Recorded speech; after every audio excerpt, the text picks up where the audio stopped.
to computer. Got it. All right, Okay. you're on the record. Now, can you let me share my desktop so I can share the slides? You should be able to. Let's see here. No, you got to set it up so that multiple people can share, but only one at a time. There you go. Let's see here. Yeah, I got it now. You got it now? Okay. All right. So these are the three things that I had on my agenda to talk about. Are we missing anything else? Any other topics we'd like to bring up today? Nope. Then make it so. I always like to get a reasonably, this is what we're trying to do statement, so that anytime we get confused, we can go back and say, oh, what are we trying to do here? Traditionally, we try to get connectivity along the AT. It's traditionally been at 1200 baud. And then at some point, we turn the speed up to 9600 and see if it works. That's what I remember as the traditional. Do we do other normal steps in the run, or is that the basic? Pretty much it. Yeah, I think that there was, I remember last year or the year before, Bob just wanted to start out at 9600. Yeah, we first try to get all the links established, and then we try to see if we can get a packet from the north end to the south end and from the south end to the north end. We usually don't start looking for the Katahdin to Springer or Springer to Katahdin packets until we at least know that there's been at least one packet between every link along the chain. Okay. It's useless otherwise. Yeah, no, absolutely. So that's the, we get the default connectivity, and then we go for that golden packet, which is where we started playing with the beacon rates of the middle stations to slow them down so that the end station, and we cranked up the end stations so we could get more packets from the sites that we were trying to get through. Yeah. All right, so that means there's an additional thing to catch in the configuration that I need to do is that packet rate issue. And then once we do it at 1200 baud, at least when I've been up, then we'd switch to 9600 baud and see if the system still held. And then we, at least in the past when I was there, we shut shop and drive home. That's about it, yeah. Some folks along the trail will do some messaging, one or two hops up the chain or down the chain. It's never been something formal, but I've seen it happening. Yeah, and so when John, one of the things that John and I talked about, because we're looking at building like a document that gets distributed to each site, was this idea of like having a schedule, right? Where, you know, even if everybody's not done, we at such and such a time, we flip to whatever, right? So John and I discussed, let's do like start out APRS Classic, Kenwood, 1200, 9600. And then for anyone who's going to be working with the appliance, 1200, 9600, call it. Yep. So that was those last two steps are my 4 and 5. I've added a golden packet in the middle based on Lynn's statement and a sub-bullet of testing. But this then seems to be about what we're getting ready to do. And we'll do that in about a 4-hour period is what it looks like, if I'm not mistaken. Is that right? I missed, was that 2 or 4? All of these. I mean, your hours. I didn't catch the number. Oh, 4 hours. 4 hours. Okay. That's I think that's about what we had in mind. Yes. Yeah. Okay. Then we indeed do need that detailed schedule with the switching over, Jeff. And I think I agree with you. That should be a really choreographed and coordinated, because otherwise it'll get a little chaotic. All right. How about, have you guys given any, like, I don't know, I mean, as far as like so let's say we do those 4 stages, right? Classic 12 and 96, and then appliance 12 and 96. How much time do we allocate for each? 45 minutes? That's a really good question. And the problem has been in the past, getting the chain started, because inevitably one or two stations are late getting there. Right. And that when you're late getting there, everything shifts. Right. And that's why I'm hesitant to really say we can go on a time schedule, unless we're willing to just say we didn't accomplish number one, we're going to number three because it's time. Right. Well, if you can't do 1200, there's no point in trying to do 9600. My point is we didn't know we couldn't do 12 because one or two of the stations wasn't even there and turned on yet. Right. So why would we split? If the stations aren't there, we're going to have a broken chain. So you essentially can't test anything. Yeah, and I remember that we had, I mean, even last year, right? I think it was, who was at Klingman's, we started out at 9600. They had problems, and then we ended up backing down to 1200, and everything started working for them, which is why I was like, why are we being so aggressive and just starting out at 9600? Let's baby step through this. Yeah, what was strange about Klingman, though, is they switched back to 96 and it worked. And it worked, yeah. So which to me suggested that somebody else was not on the right setting. Yeah, and I'm actually thinking it's the guys at Klingman, because they're the ones that said, I've got my radio, I do it this way, I go, I set up, I shut it down, and I leave. Yeah. So they don't really know what they're doing, they just follow the cookbook. Well, and I think that guy brought a different radio and a different antenna last year than he used in previous years. And who knows if it was set up right. Yeah, and I think we had suspected that there was either a problem on the A side or the B side of his radio, and we had him switch it, and that made a big difference. I was trying to remember everything, but yeah, I think that's one of the things we want to make sure that we encourage is for people who tend to bring the same kit year after year. Make sure you don't switch anything out if you had something that you know worked for you in the past. Right. And there was a station, 2 or 3 stations beyond Klingman, that was playing games with where they set up and never established the connectivity back and north and south at the same time.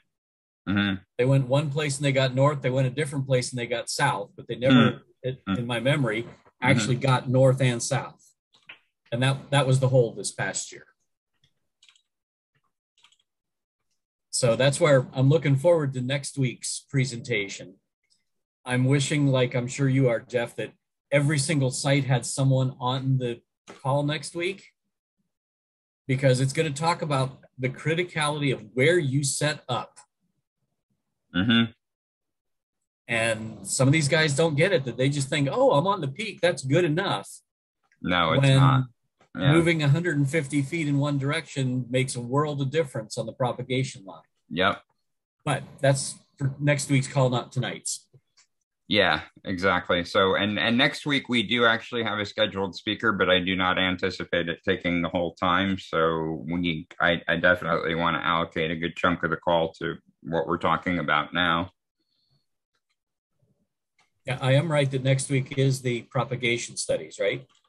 Yeah, it's Brian Webster is going to go over radio mobile. Yeah, you're right. On these objectives, the other thing that we have to factor in here is I believe we're all in agreement that Tim is the constraining factor. In other words, if he gets thunderstorms or something, he has to start hiking down the mountain. So when we say we budget 4 hours, we have no idea whether it's in fact possible for Tim to stay on the top of Katahdin for 4 hours.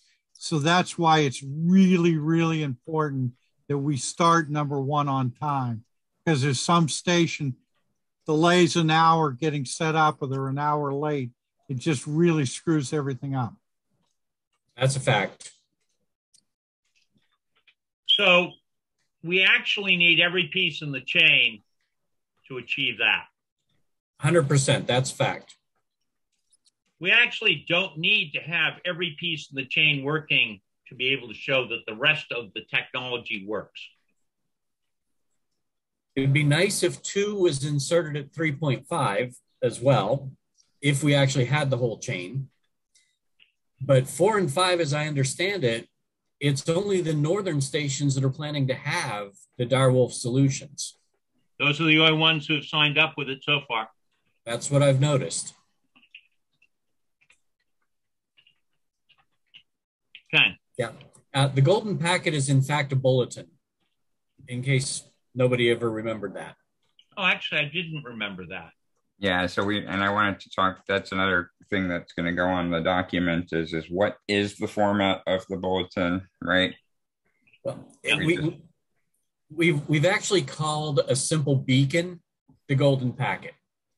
As long as Katahdin showed up in the received list at Springer or vice versa, we didn't really care what the packet was. I thought that, though, as far as like the formatting about what stations you've heard, and as that changes, we want people to go in and update the message. And I think that I would like to see some consistency in terms of the syntax formatting of that. Shit.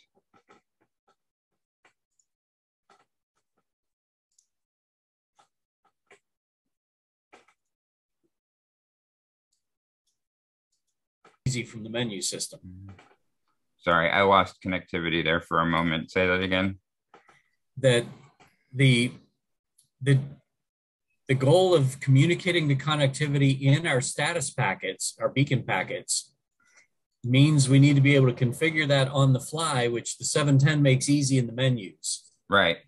We need to make sure that the Direwolf can change the beacon comment on the fly to communicate what it's hearing. What do you mean by communicate what it's hearing? I'm not sure I understand that statement.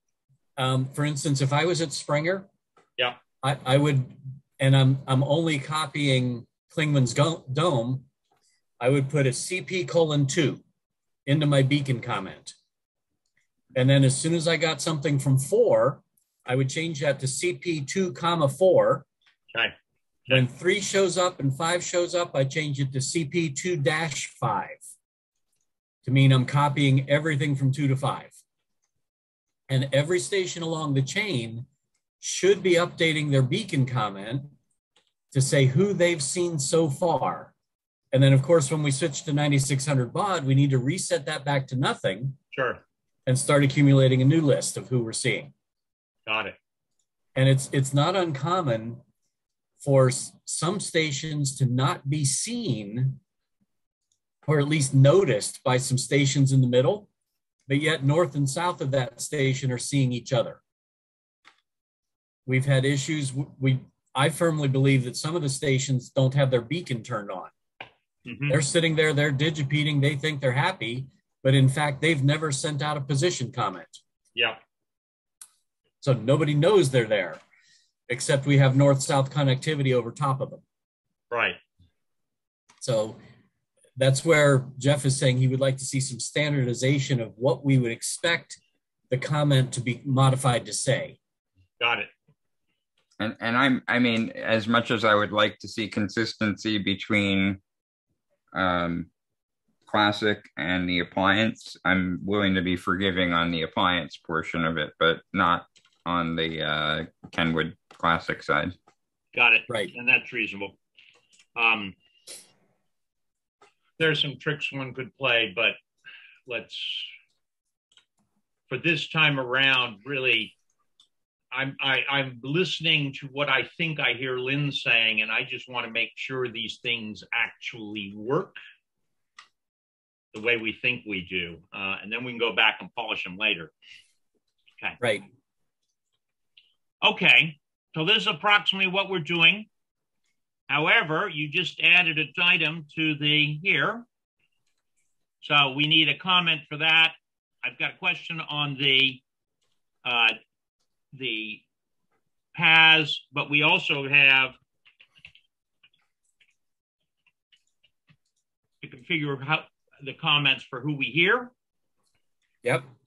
And then because we have more than one station in a position, you raised the issue, Lynn, that we should probably be able to separate them. So let's start at the top, maybe, unless someone wants to start elsewhere.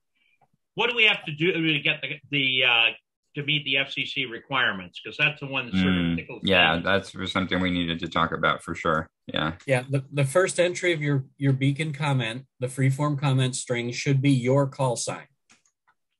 Okay. As long as it's in there somewhere, that's all that really matters. Yep. It's just the way the D710 at least edits comments. It's easier if you put it in at the beginning. Yeah. Because then you can go over and change the end willy-nilly. So again, this is where, I mean, if we're gonna do this, we should have a recommended configuration. This is the format. This is what we expect to see, because you leave it open to interpretation and things get dicey. Yeah. Yep. Okay, so let's just catch this. And I know Kenwood has two different things that sound like status text or comment. And it's only one of the ones that we're talking about, because the other one is the stupid Mickey status. Yeah, yeah. So specifying the D710 menu option would be really good for where this needs to be configured. I was just going to ask, which menu item is that? Yeah, hang on. Don, do you mind if I take screen sharing away from you for a moment? Take it. Absolutely. Okay. Stop.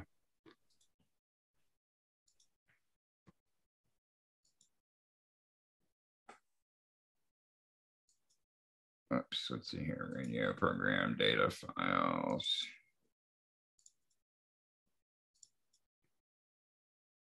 So I apologize. I'm sure this is small, but unfortunately, it's about the best that I can do here. Okay, all right. This may not be the right PM. Let me see here. APRS local. Road. Okay. Hang on a second here. May not have the right one.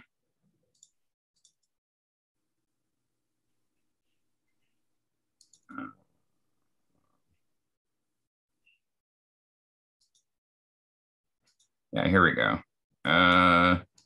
So bulletin group, we got message.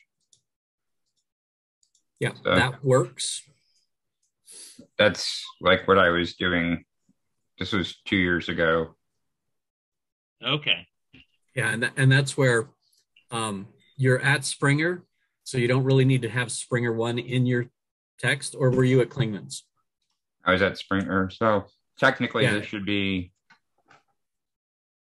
that, right? Because you're saying that the first position in the message should include our call. I think it should come first. It can come first or last. I'm open for change on that. And we try to compress the information, because the shorter the packet, the more likely it is more packets will get through. Yep. So going back to your example of 1, 2, 3, 4, 5, 6, 7, 8 could just be 1-8. But in the case that you are 1, it's actually 2-8.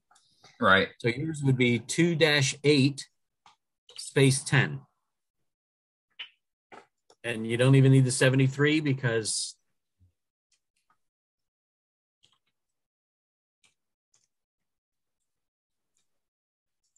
so that would be an example of one. And since it came from Springer, that's Springer's comment. We know that Springer's copying 2-8 and has heard 10. Okay. And everyone up the chain sees that. Got it. Okay. And 1 is still be helpful to know what the menu item number is if you're setting it from the front panel. Yeah, we can, what I'll do is I'll push the setting to the radio, and then I'll go through and review what the numbers are, and then I'll map them out in the documentation. Right. Thank you. Got it.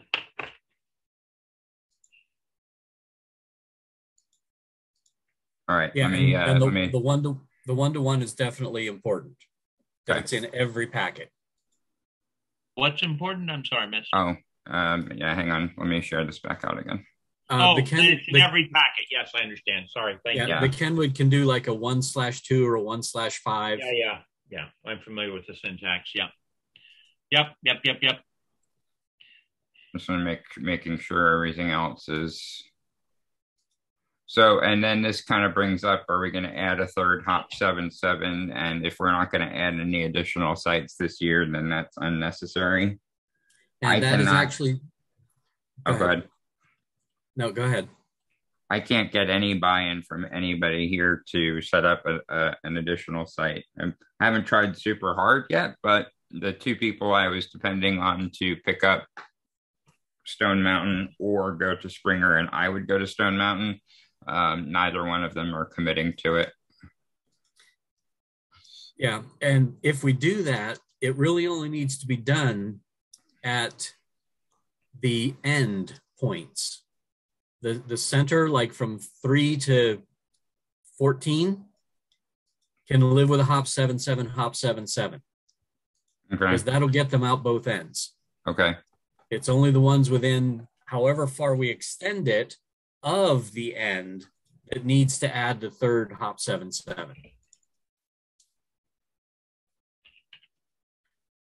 So that determination, until we know how far we're trying to reach, we won't know if we need to do that or not.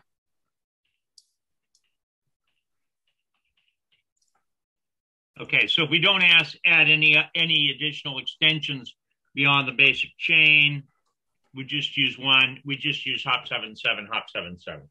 Correct. Yes. Okay.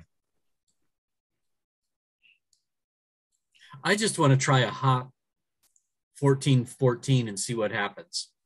We could add that. That had to be less than 8. It's an SSID. It can go from 0 to 15. I did not know it was an SSID. Thank you.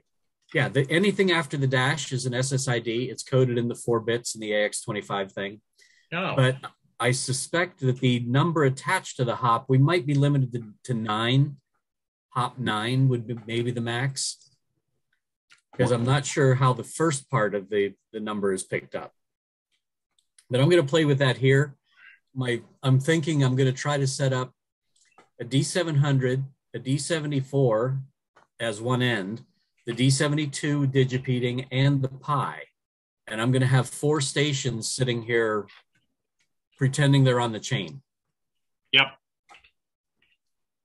And then I'll play with what I can get away with on those hop numbers. Oh, and there might be an any tone in the mix too on the other end, since it doesn't digipeat either.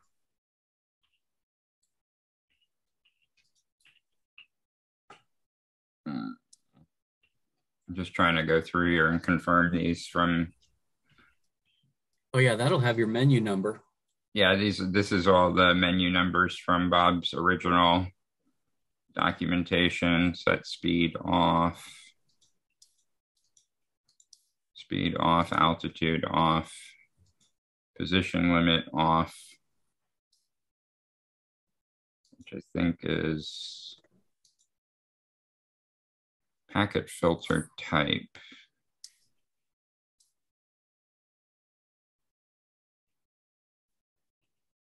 We don't want to filter anything. No. So any packet someone sends you want to be able to see on your display.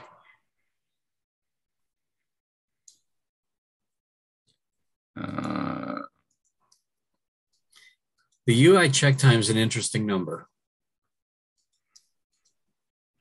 So, oh, okay. So he had it set. I did not have this set correctly. And what that is the dupe check time. Yep. For preventing digipeating packets that you've already digipeated. And unfortunately, Kenwood interpreted it exactly that way instead of dupe checking the packets that you have transmitted, which is why they will digipeat their own packet if they hear it back with still usable pieces in the path. And so what is changing the parameters, like within what period of time it will not retransmit packets it's already heard? It will not retransmit packets it's already retransmitted. Okay. So Bob's idea there was, because we're going to be cranking up some beaconing rates, we really do want the thing to go ahead and digipeat another packet, even if the next packet hasn't changed yet. Because otherwise, if we're trying to cram a packet out from Springer, for instance, and he's beaconing every 15 seconds, but we've got the default of 28, Klingman's only going to digipede every other packet anyway. Okay. So that's an important number, especially, well, it's an important number the whole way up the chain. Because any station, if there's a station anywhere on the chain that's set to the 28, they're only going to digipede every other packet from a station that's beaconing quickly.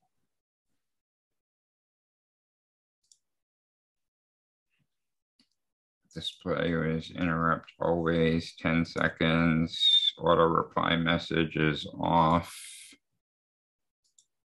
Alias temp. UI trace on, alias temp, UI flood on, aliases hop, substitution ID, UI digi off, UI check time 10, digipede my call on. And then I think it was that voice alert off. Packet is APRS.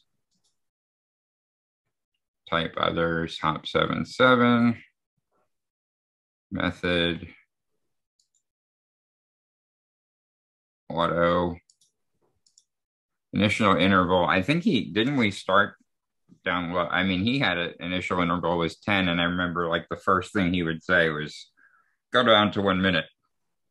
Yeah, especially on the ends, but even in the middle initially, until you know your connectivity is good out both ends, you might as well beacon fast so they pick you up sooner. Right. But as soon as you see from your station showing up in other people's comments, you can start backing yourself down, right, especially if you're in the middle. Okay.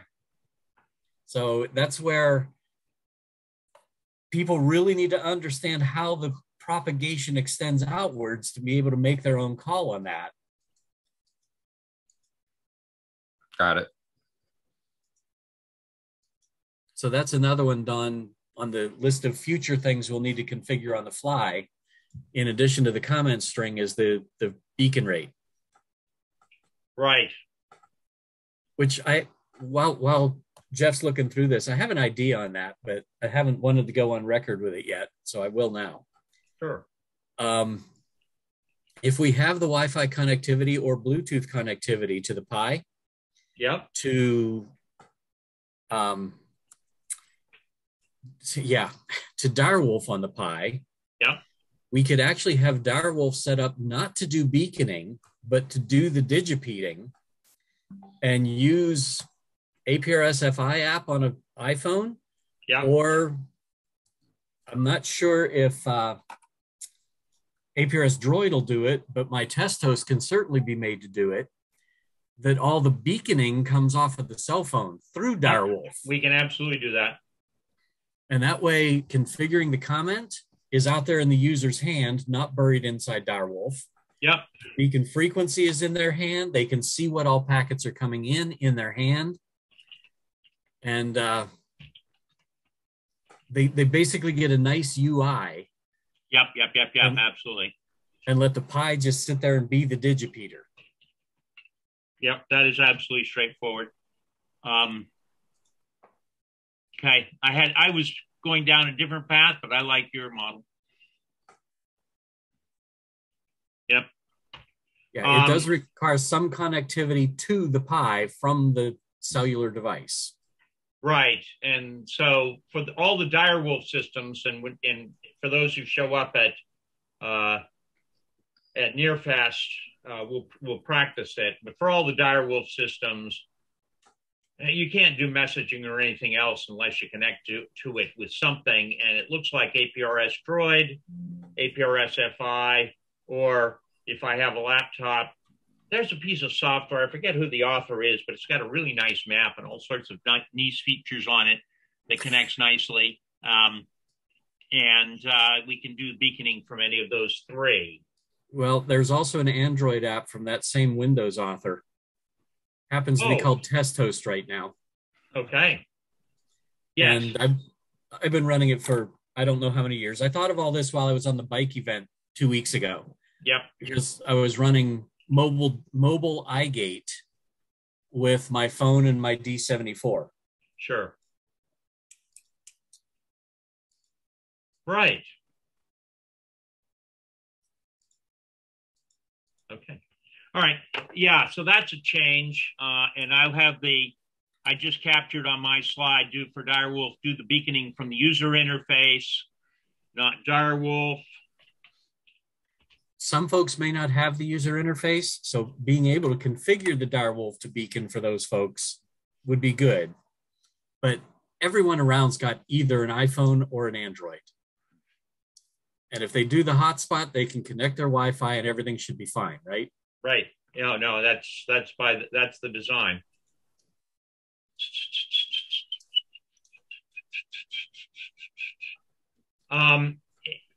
Actually, it'd be helpful for me to catch what has to be changed on the fly. I believe the comment has to be changed on the fly. What else has to be changed on the fly? The beacon frequency. All right, hold on a second. No, there you do it. New slide.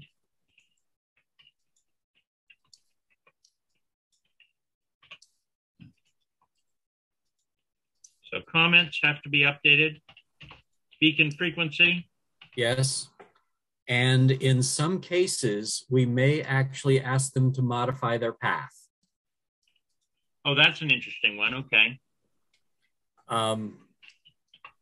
People that understand it can actually set their path up to call out specific stations and prevent the packet from going further. That's why we have DigiPeep MyCall enabled.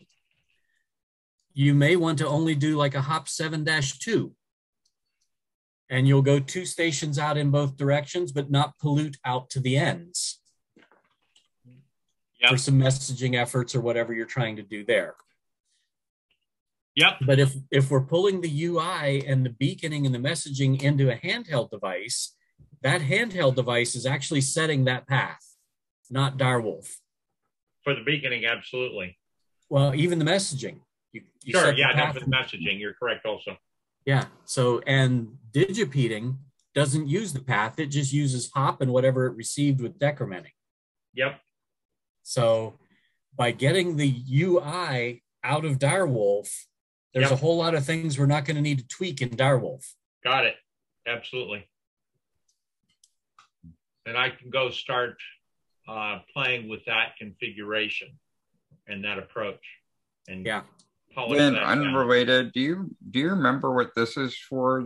There was an APRS plus 050 with a plus 050 kilohertz offset. Does that ring a bell? Yeah. Do we really want to go there? No. Okay. What that is for is you can set that up on one of your channels such that anything that's received on the event frequency digipeats out on the national frequency. Okay. Which you just do that with an offset on transmit.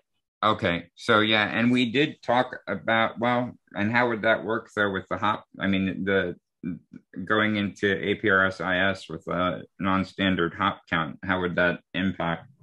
Doesn't impact APRS-IS at all. We do it every time because there are some stations along the trail that actually tune to the event frequency with a receive-only I gate and gate every packet they hear to the IS. Right, which I want to do this year again. So then this is not necessary. Right. And the folks that do it really, really well are running my software as their receive-only I gate, in which case I get every single packet they receive, not just the first packet. Yeah. So that I can actually see the digipeated packet 5 stations up the chain, even if the first packet made it to me from the other end. Can you get us a config that you would want us to use for? It is just an off-the-shelf APRS-IS 32 with nothing custom set except checking the little box that says receive only. So Lynn, here in New England, if I have a station off away from Mount Washington, I have him set up and do this. As long as he can hear our frequency from Mount Washington, he'll be picking it up and sending it down to you, and that would be helpful? Yes, 100%. Okay, so what I need to do in planning here in New England is find some guy, get him set up, tested, make sure that's all working, and then he's going to be home and running that on the day. Right. And he can be using any APRS radio interface on that APRS IS-32 instance. Right. And it'll just be receive only on the event frequency, and everything else will take care of itself. Right. Right. All I need is radio and internet. Right. And if I do it right, and my test host app, client app, also delivers all the raw packets down to my server as well.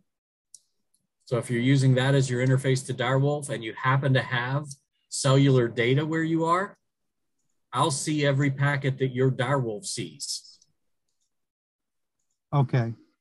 When we do our testing, when we do here our testing in Nearfest here in New England, if you're available that day, that's one of the things we could test and verify with you that you are receiving our testing that we're doing at Nearfest.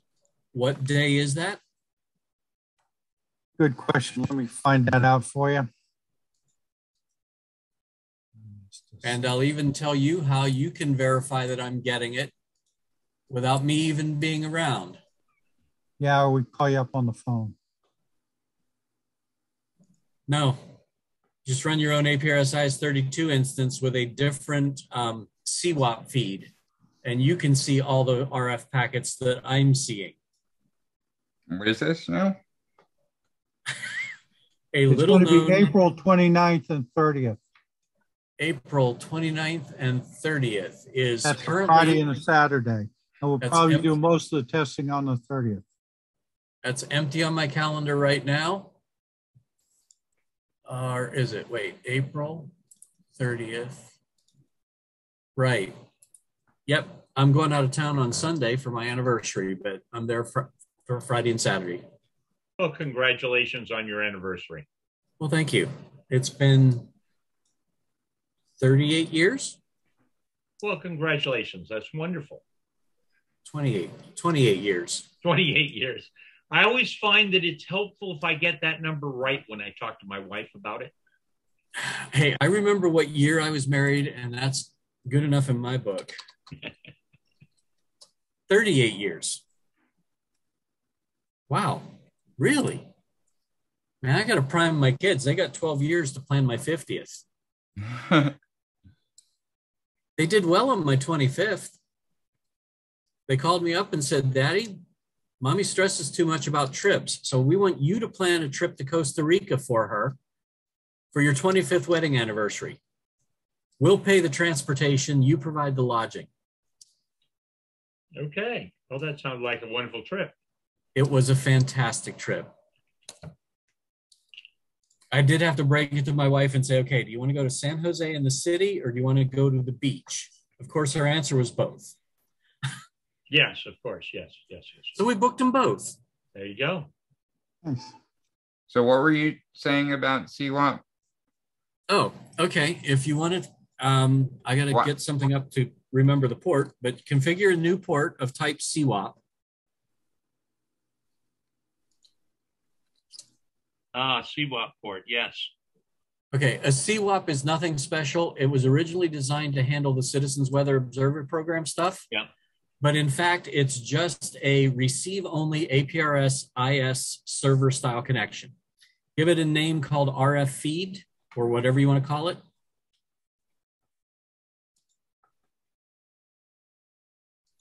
And it's a TCP/IP connection. The IP or DNS is ldefnb.dnsalias.net. And the port is standby. The port is 6366. Okay, so the default comes up nicely. Okay. What default came up nicely? When I go hit device, it comes up with your IP address, your DNS name, and port of 6366. You're making a new port, or you had that already created? No, I'm making a new CWAP port. That shouldn't come up as a default, but. Well, it just did. Okay, so now in your upper left corner, you see RF feed is saying okay. Mm-hmm. And what you should be receiving is all of the RF packets received by APRS IS32 iGates within your filter. So whatever your configure general filter is, general, you don't have any add filters and you got a 50/10 of a mile range. You're only getting stuff within 5 miles of your current location. Did you know that? I know very little about how to use this. That was one of the reasons why I'd asked for you to help me out with giving me a recommended config, because I figured I could learn from what you're doing. But okay, who has an APRS IS32 iGate that is in good coverage? Just put in your add filter. Put lowercase e / all caps KJ4ERJ splat asterisk. Splat asterisk? No, just splat is the asterisk because it's what you look like when your parachute doesn't open. Got it. And say okay, accept on that. And just to be sure, disable and re-enable the RF feed port. It's over under enables ports. Uncheck RF feed and then check RF feed. And you've already got a station down here in Florida. Hey, look at that. And if you click on that, you'll find it probably was entered by KJ4ERJ-S5 down in the lower left corner. You see that? Yep. And that is actually one of the WC4 PEM digipeaters that was received by my iGate. And you'll see more and more things popping in here. Yep. Florida. And if you click on one of those, oh, you got some weather alert stuff coming in too. Actually, go back over to the PEM, the blue dot. You'll notice that it was already consumed by PEM 13 before it got to me over in the lower left corner. Oh. The PEM 13 star. Mm-hmm. Which means that thing hit a digipeater before it got to my iGate, but I guarantee that that thing was also directly heard by an iGate. So you got it, the second copy of it. Go up to configure and go to scroller and tell it show iGate digi. And now if you get the same packet from the APRS IS and from me, which isn't going to happen because you're not close to me, you're only going to get my copy. You're not going to get the IS copy. Let's go tweak up your filter a little bit. Configure general. Okay, at the end of your add filter, put space, F / F as in friend. Yeah, lowercase on the F, and then all caps KJ4ERJ splat. At least I think the F filter accepts wildcards. Let me go check that. Oh, make that go away. I'm looking for my Chrome instances to make sure that the F supports wildcards. Sorry to hijack the... Yeah, I was just about to apologize for the same thing. Does F support? No, F does not do wildcards. So go back to your add filter and change that splat to a -12. Huh. Invalid filter component. Is there a space in between there? Yeah. There's a space between the splat. After the 12, we need to put a /500. We have to tell it what range we want around my friend. And you will start getting a lot more packets now because you're going to get everything within 500 kilometers of my cell phone. as Wow. well as everything that my iGate gates. If you want to see what you're getting from my iGate, with focus on the main window, hit Control G for filter test. Control G and put E/KJ4ERJ-S5. Enter. That will give you a nice little trace log. And this is going to show you all the RF packets that my iGate has gated. I don't have a lot of traffic, but at least I have some consistent traffic compliments of the PEM digis. How did you do the and I know this is cheesy, and I'll ask this and then I'll be done, but the like the circles that you showed during the range circles? Yeah, like the range, like when we were we had our meeting back in October, and you and Bob were talking, and you showed range circles along the whole trail. Go to configure. Screen, I think it is. And that's not circle, it's label. See what's under label up top. Screen, label, footprint. No, not footprint. Where is it? Crosshairs, daytime, lat lawn, satellites. It's under screen somewhere. I thought I just saw it in here. Was it under view?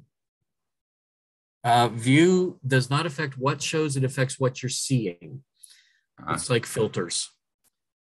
It's under configure screen, I'm pretty sure.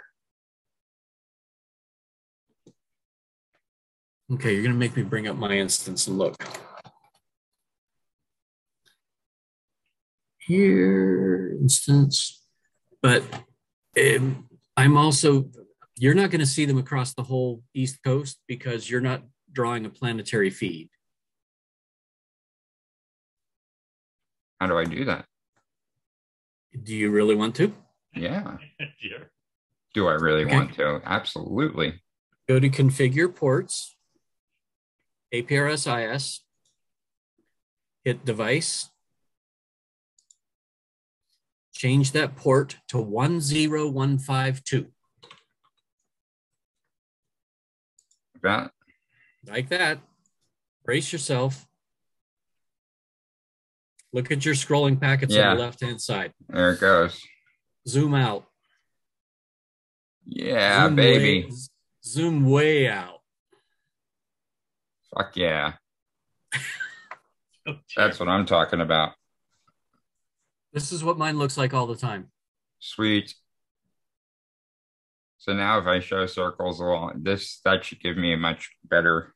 Yeah, those circles that you're seeing there are things above your min altitude, and that's showing their footprints. Okay. It's really handy to watch high altitude balloons. Yep. And that really proved to me that the footprint calculations are correct because all the digipeters and iGates within their footprint are receiving their packets. So you got some weather events going on there, and I'm still trying to remember how to show the PHG circles. Wait, what happened here? Follow CHP. This just popped up. Because they beaconed an emergency position. Notice what it says at the top of that window? Okay. I closed it already, but okay. And well, if you click on your messages in the upper right-hand corner, you're going to get really tired of seeing people that think they're special. See, that guy thinks he's special. Yes, he sure does. So why don't we turn off your specials? Go to configure, Mickey notifications, and uncheck special. You probably want to uncheck priority as well because a bunch of Yaesu owners think they're a priority.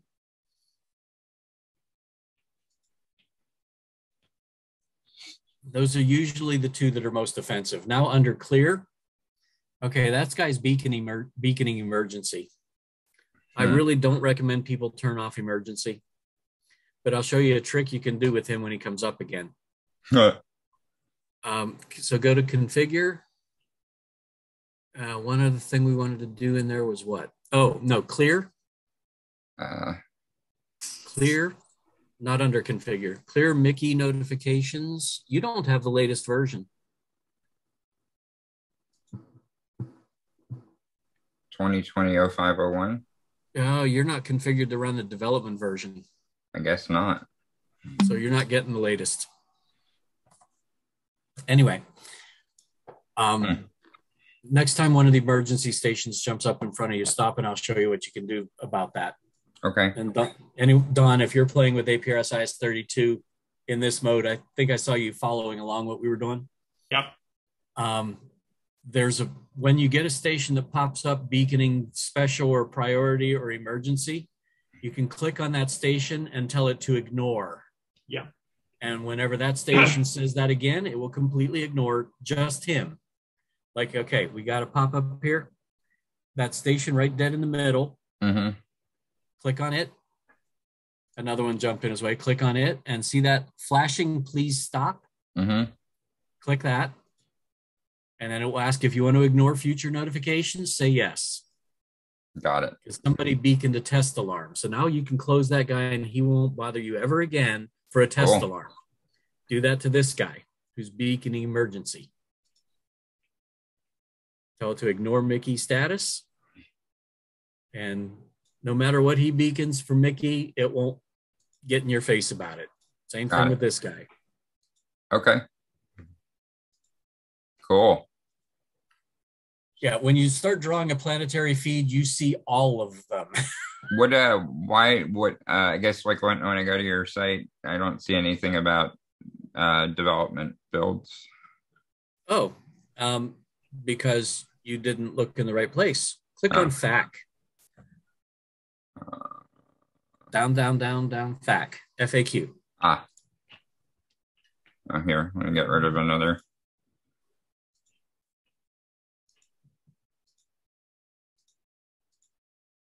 Development version.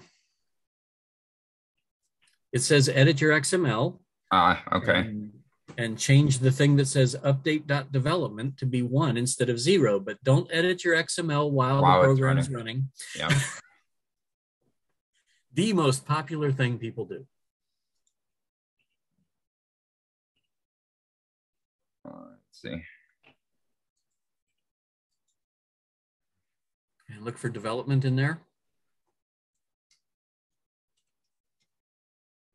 And change that to a 1.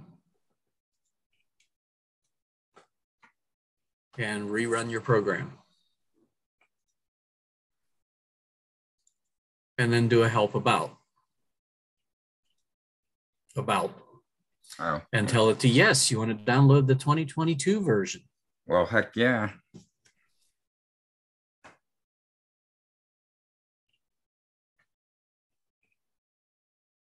Yes, and, of course. Yep.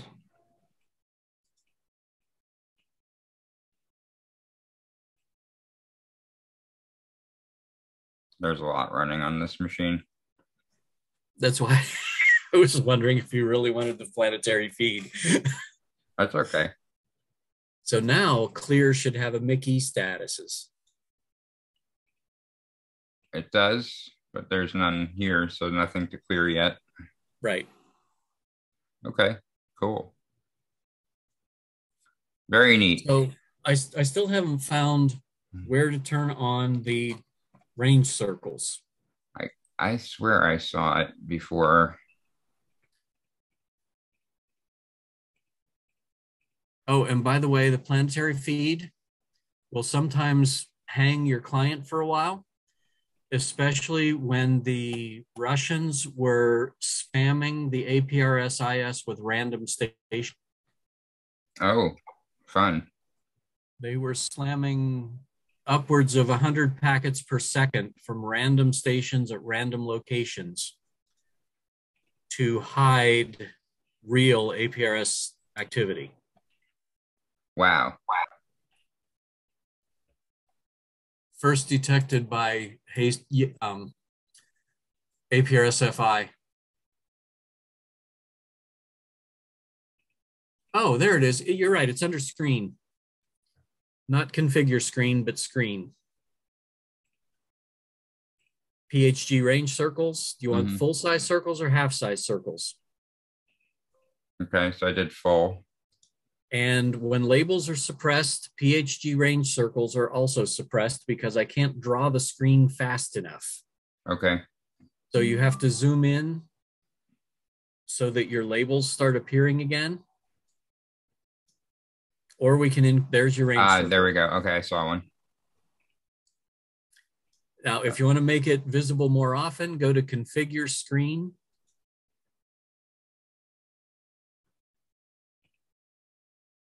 Max Labels, or it's under Label. Max Visible. Set that to a number that's bigger than what it is right now after you get rid of these Mickey guys.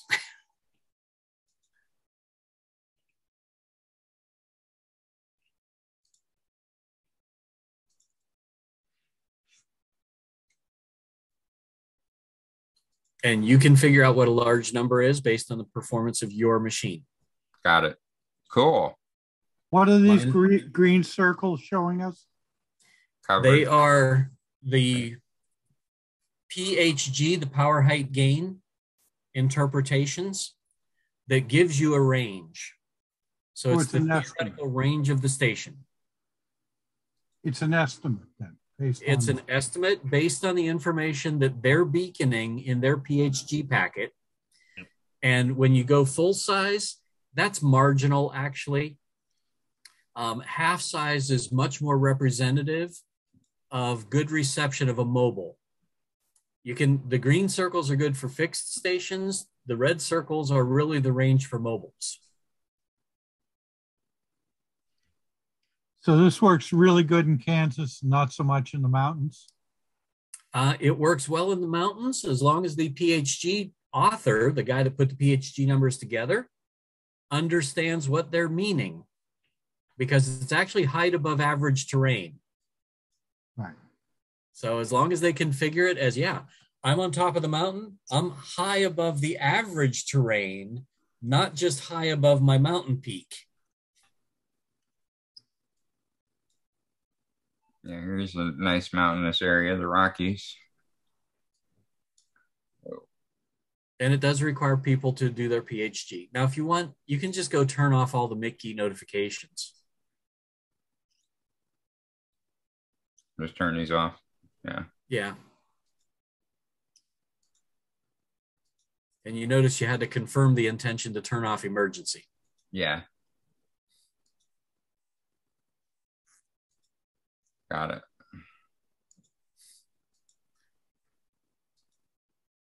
Huh.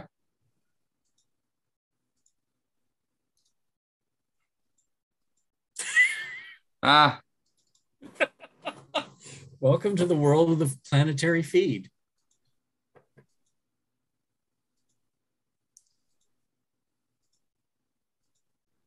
Fun.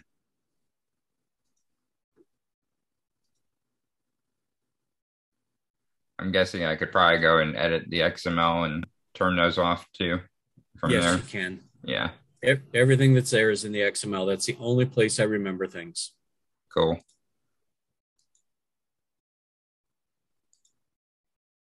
Sometimes the XML tag doesn't have anything to do with what it is, but these aren't the droids you're looking for. Right. Oh, and did you see that one down there that was kind of heart-shaped? Yeah, I saw it. On the right? Yeah, it was in the lower left corner of his screen, actually, that I caught it. In your PHG, you can say you're not omnidirectional. Oh. And it will actually put a little heart shape out in the direction of your directionality specification. Most people just let it be 0 for Omni. There we go.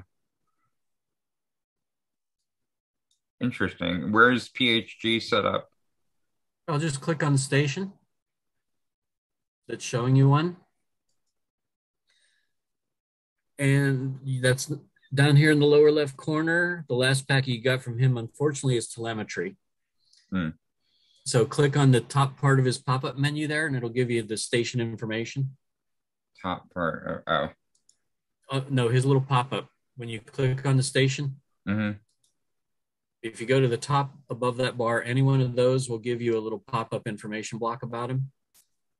And that's not the guy that had the PHG on it. It's the other guy that has the circle.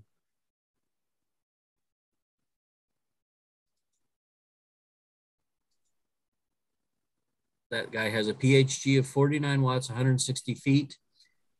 And look in the lower left corner, you see the PHG 7463. Uh-huh. It's in his beacon packet. Ah, okay.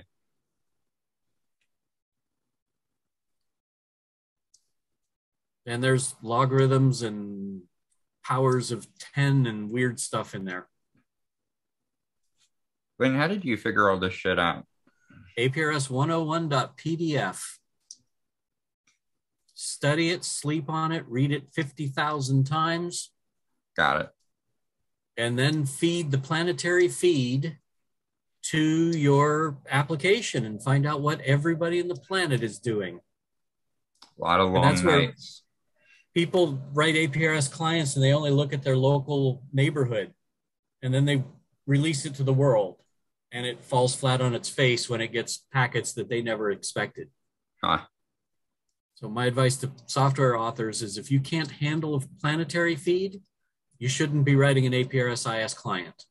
How is it, just out of curiosity, not that I'm actually going to do it, but how is it that you brought UBeacon Springer?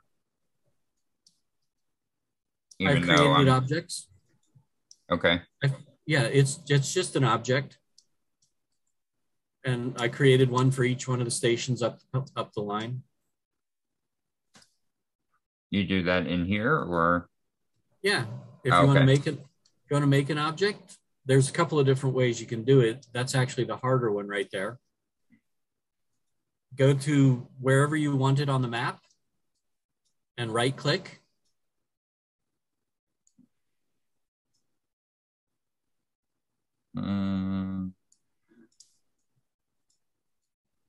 Where is my house? There we go.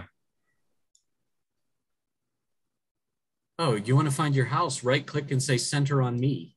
Yeah. There's your house. So probably you don't want to make it on your house, but down there at the bottom, you see the coordinates? Yep. No, not those coordinates, the ones on your pop-up menu. Oh. And over to the right of that is create object here. Neat. Okay. And then you fill in the information about the object and you're done. Okay. Cool. All right. Well, got a quick lesson in APRS IS32. And I'm actually doing a presentation tomorrow at noon for the Pentagon ham club. Oh, man. I'll be in the dentist chair. Oh, well, that would distract you while he's doing his work. Can you say, is it open to the public? Can you send me a link? That's a really, really good question, John. And will you record it? That's kind of up to them. Let me see here. That is not the event. I need to find the event that has the link before tomorrow at noon. Glad we asked. Yeah. Anyway, if they'll permit someone who's not part of the club to participate, I'd love to be able to watch it. Yeah, I'll see if I can get that permission. Right. And of course, if they can record it for Jeff so you can watch it later, that'd be great too. Search messages. I'm looking for something with a body. Yeah, I would love that.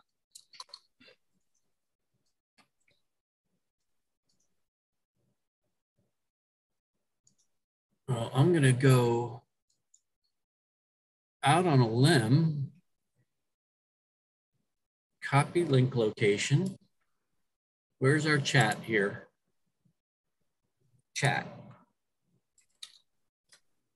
At least to the four of us, I don't mind providing that link. Okay. And that's at noon tomorrow. Noon tomorrow.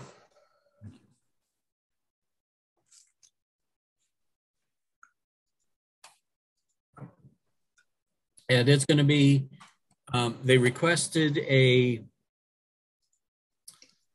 they worded it. It's going to be, our guest speaker this month will be me giving a presentation on APRS IS-32, an advanced APRS client for amateur radio. So I'm basically rehashing one I gave to one of the groups 2-3 years ago. And I will probably not get into most of what y'all just saw.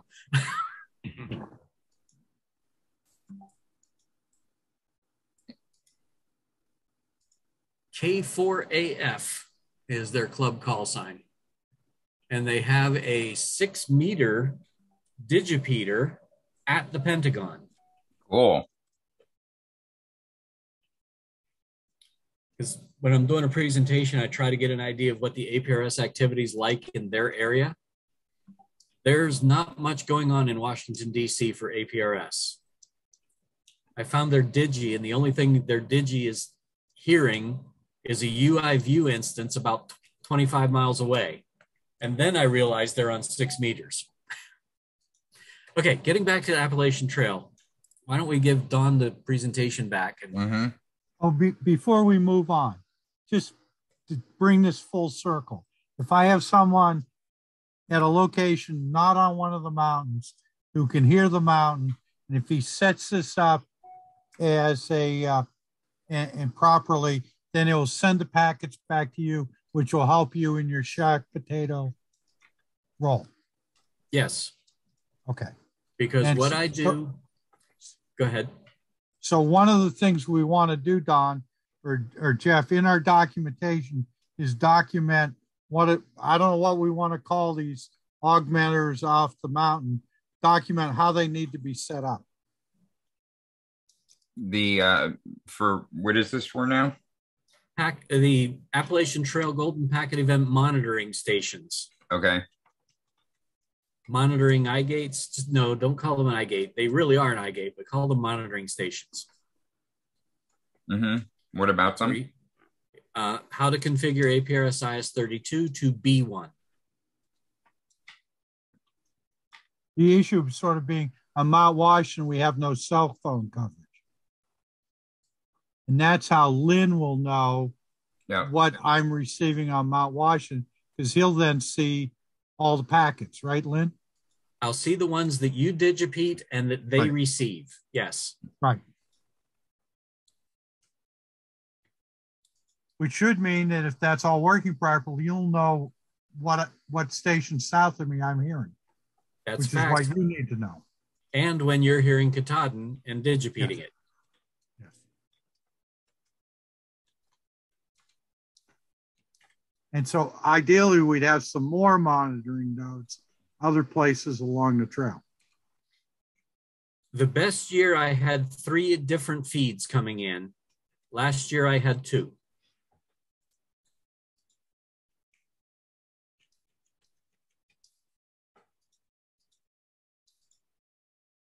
So that would be another action item, Jeff, is to see if we can arrange for a monitoring station down there in Georgia somewhere for the.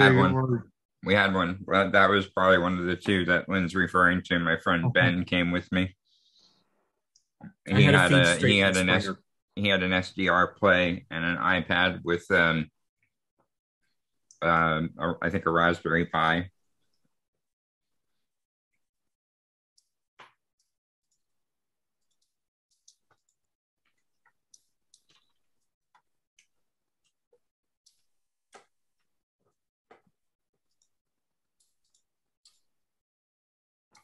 Sorry.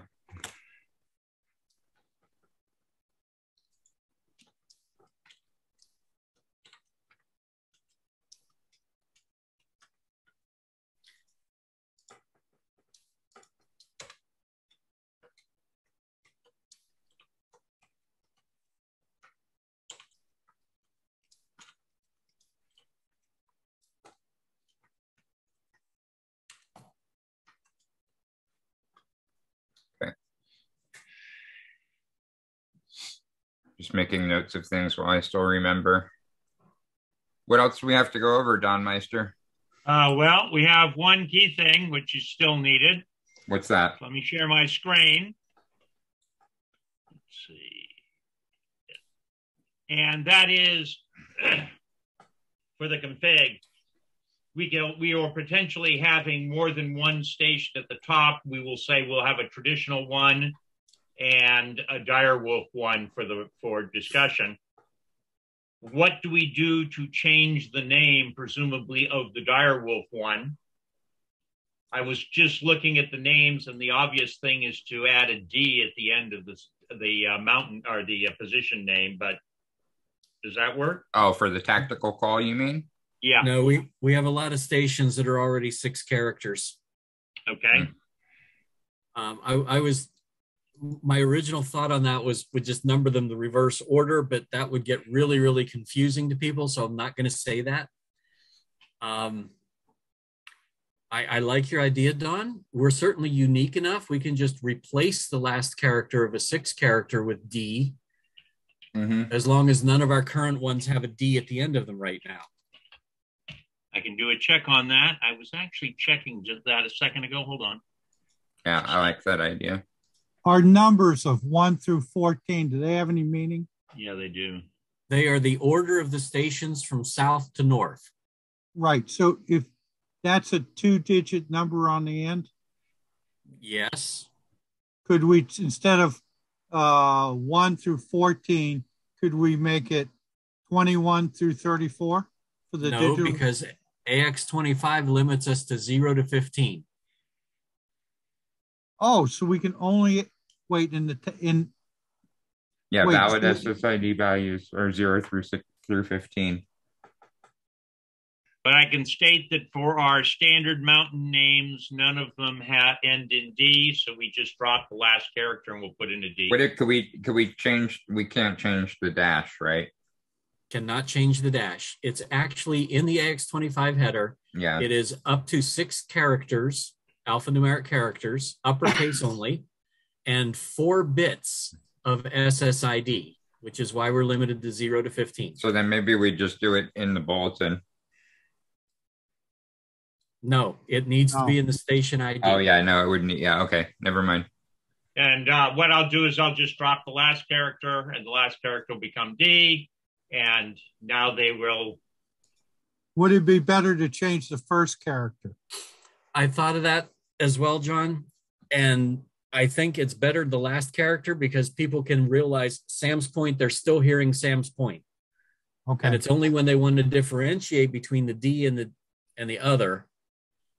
Do we want to make it D or do we want to make it P? D could be confused with D710.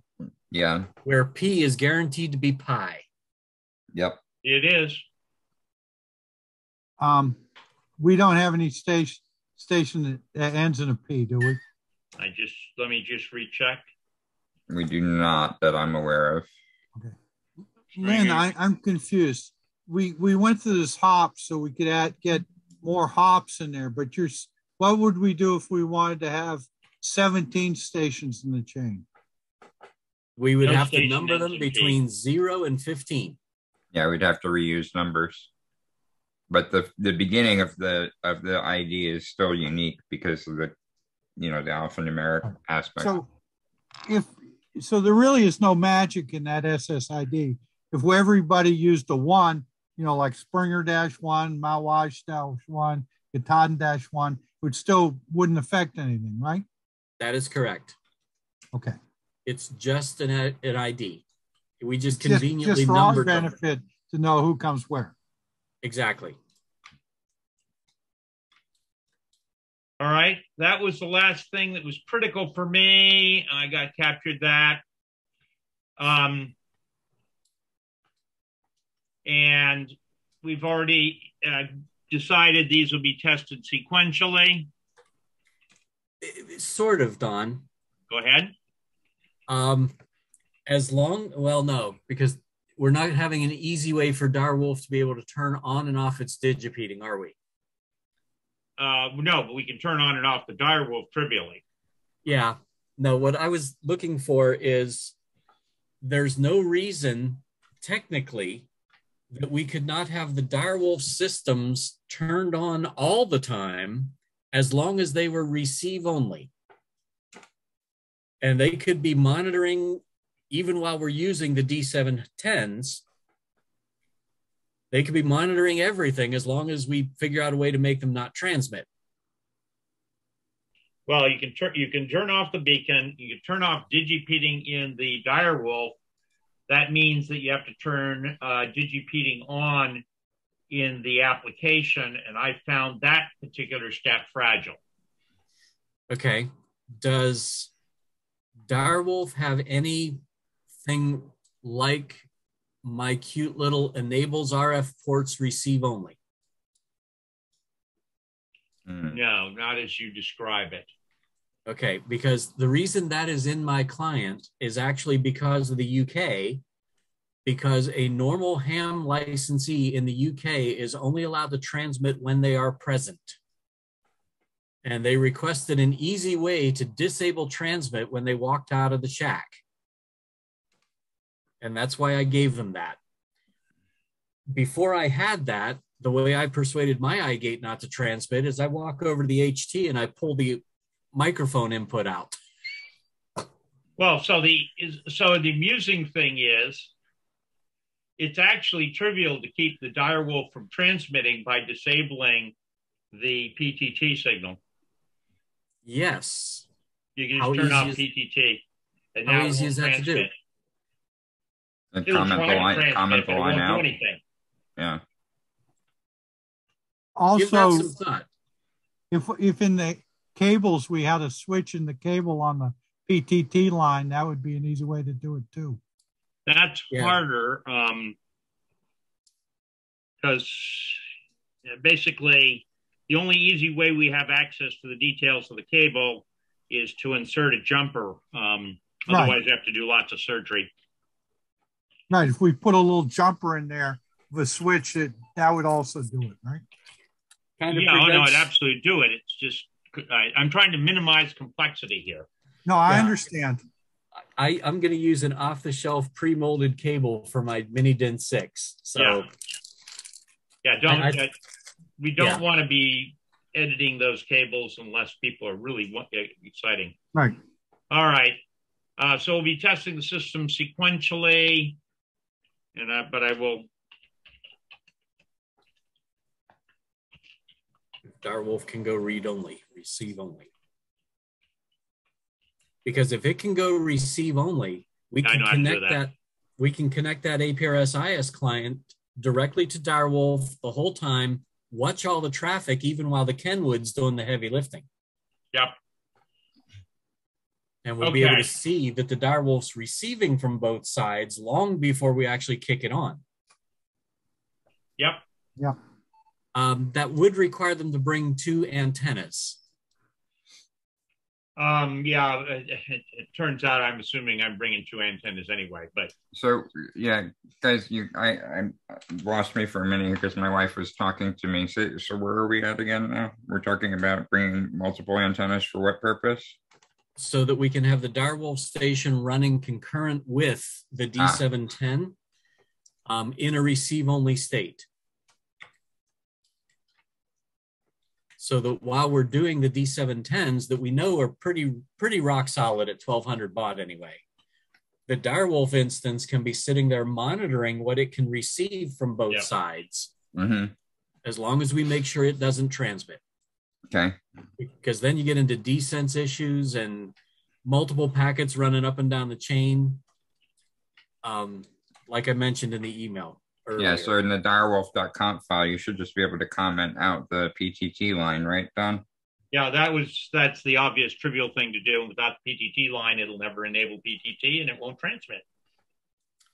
Perfect solution. I can go test that to make sure that works. It's an easy enough test for me to do. And then I'll sit here. I've been making a list of these things have to be able to be changed on the fly. How do we do that elegantly? And that's a to-do task for me. I have some thoughts, but I don't have an answer yet. Excellent. Okay. So basically, just to summarize, everybody would have ideally 2 complete setups, 2 radios, 2 pieces of coax, 2 antennas. Yeah, and that's always been our traditional setup anyway, so it doesn't change it. Does the D710 have a mini DIN? Yes. Yes, it does. So if I had a D710, I'd be real tempted to only carry it. Yes, because there's 2 mini DIN ports on the back. One of them is technically deemed Echo Link, but it has audio in and out on it. Yeah, I've used that port, and it's just a 6-pin mini DIN port. I was thinking of that configuration, and then I looked at it and said, I don't understand it enough to know that I'm not going to get in trouble. Right. Can you put your bullet back in that you deleted there, Don? No, I can. I have the technology. Does it matter which station actually digipeats a given packet at any given position? No, it does not.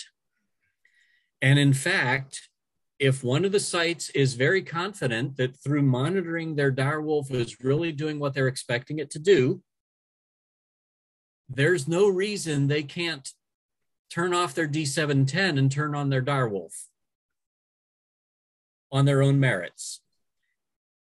And then make sure with their voice contacts north and south of them that they're still copying the digipeated packets coming from them.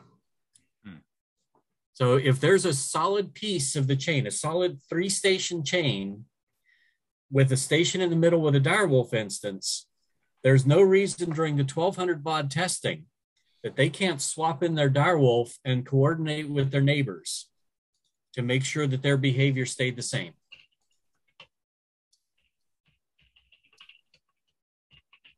And that's where, if you've got APRS aware folks in the 3-station piece, you're home free because they'll know what they're seeing and be able to pull that off in the middle. Yeah. Okay. So for instance, on Mount Washington, Tim is obviously great on Katahdin. Been doing this a lot. Who do we have on Mount Greylock this year? I signed up. So you're going to be the guy just south of me. Yeah. Well, let's say no. Equinox is south of you, and then I'm south of Equinox. Jeff Martin's Equinox. Jeff Martin's Equinox. You're Washington. I'm Greylock right now. Okay. So Equinox is the mountain, because sometimes I get direct packets from Greylock. But anyway, Equinox. Who's going to be on Equinox? Jeff Martin. Okay, and so I would be a good guy potentially to swap this out? Well, actually, based on Lynn's statement, Jeff is the obvious person to swap it out because he's in the middle of our chain. Right. Well, I'm in the middle of a chain between Katahdin. No, Tim may or may not be in the Direwolf space, and his is a more complex space anyway. Right. I wouldn't jeopardize Tim coming through you. I would never propose, John, that you turn off at Mount Washington because you are Tim's immediate contact. Right. The thing I have, and Tim and I were talking about this one, we can talk to each other with biofax. Right. It's pretty amazing because there's nothing between these 2 high peaks. So if I were to turn it on, I'd be on immediately with the on 440 talking to Tim. Hey, Tim, you're getting the packets. And if he says no, well, boom, just shut it off and go back. Yeah, that would work. Yeah, okay. So this is the kind of thing, actually, I'd like us to do some dry testing at Nearfest. Exactly. Yes. Yes, because I don't want to say that's going to be a great idea and then only do it on the mountain. So that sounds like the thing to do at Nearfest and understand all of these details. And it's indeed the reason I wanted tonight's meeting is I needed in particular that for Nearfest. Right. Okay, you need something else for that too. It's really, really difficult to set up more than 2 stations to simulate the Appalachian Trail Golden Packet event without a lot of distance between them. Because if you think about it, if you have 3 stations and they're all digipeating on the first unused Hop 77, they're all going to digipeat every single packet. Sure. The whole point of the golden packet chain is a given station will only hear its immediate neighbors. Yep. So that's where I described the setup I'm going to do. I haven't figured out exactly how far apart I need to space my HTs to make sure that they each only hear their adjacent stations. So it's going to be an interesting little conundrum you're going to run into. Dummy well, I loads was actually definitely planning to do it might figure just into with it. 2 stations at a time, Lynn, because of exactly the problem you're describing. Okay, very good. Okay. That's the test environment, which I've actually been using up till now, is 2 stations and checking that they communicate back and forth properly and making sure the packets are framed the way I expect and move the way I expect. Excellent. Okay. Because I didn't know how to make 3 and make it work right. Spatially distance and dummy loads. Yeah, long conversation, which brings us up into other spaces. Okay, but this is what I needed in particular to get ready for Nearfest. So that's my piece.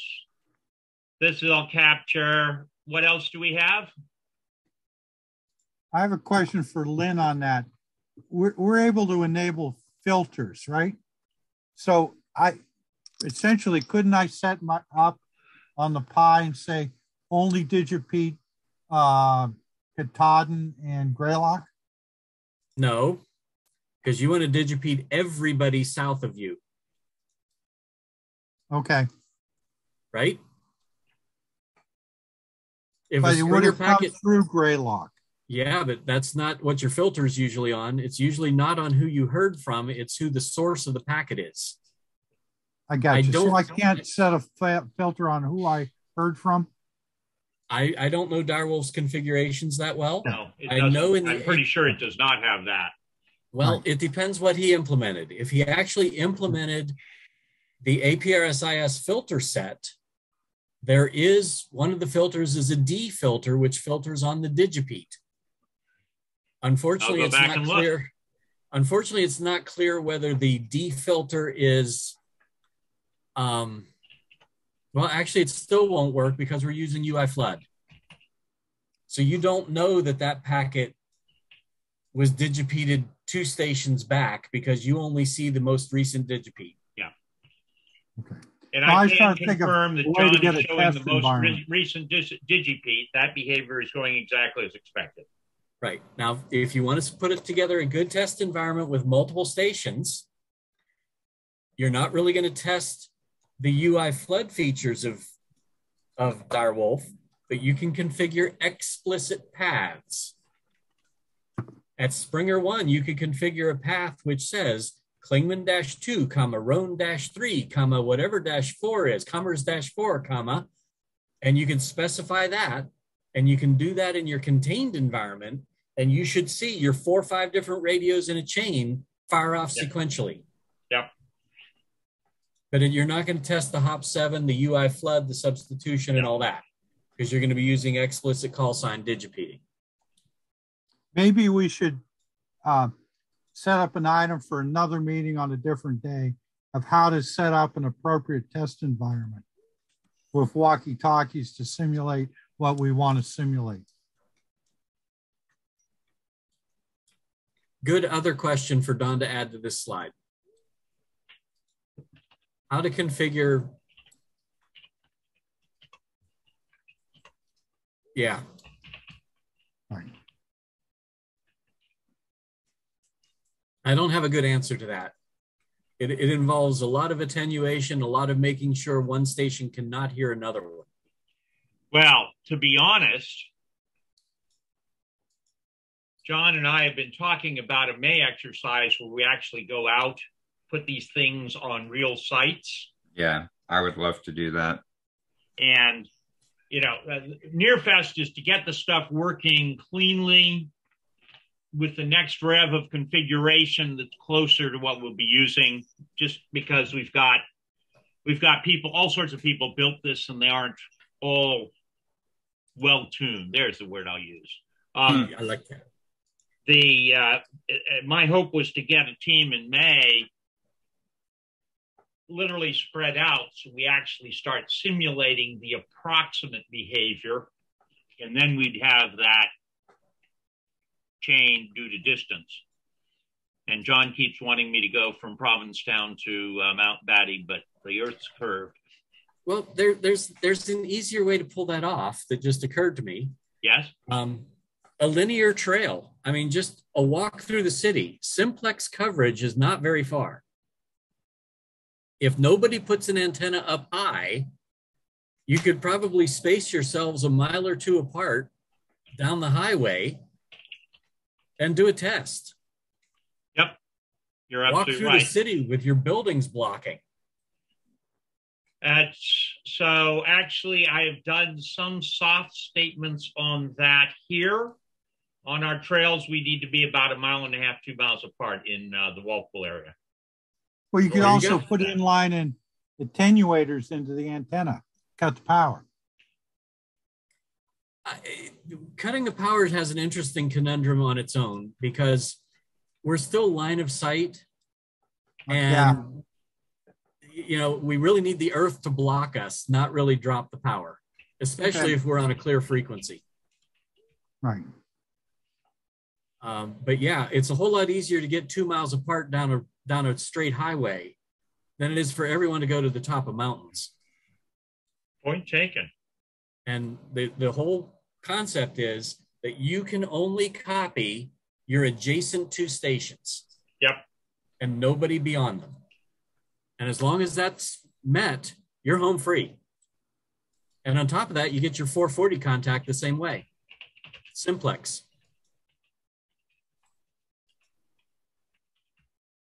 Yep. Only. Oh, the only is the beginning. I see it.